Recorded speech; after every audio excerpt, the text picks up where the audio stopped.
30-35 বছর আগের পুরানা গল্প এখন আর একটা মনে পড়ছে।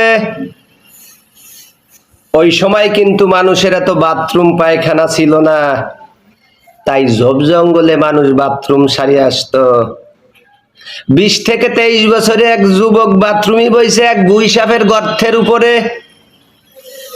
গুইসাপ ছিল গর্তের বাইরে, মানুষের টের পেয়ে আতঙ্কিত হইয়ে ওর দুই পার মাঝখান দিয়ে দৌড়ে এসে এমনি গর্তে ঢুকে গেছে। ও চিৎকার দিয়ে দৌড় মারছে, ব্যাপার কি, গুইসাপ পেটের ভিতরে ঢুকে গেছে। মানুষ ভয় পালিত, জ্বর নাই, ওর নইছে জ্বর, এনে কোনোটায় জ্বর পড়ে না, কবিরাজ ডাকি নিয়ে আইছে।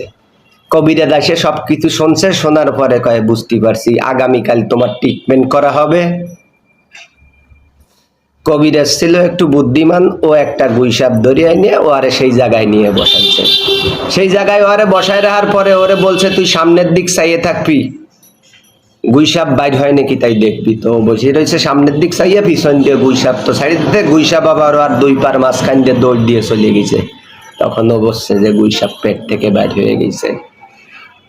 গল্পটার মানে যারা জ্ঞানী লোক তারাই শুধু বুঝতে পারছেন।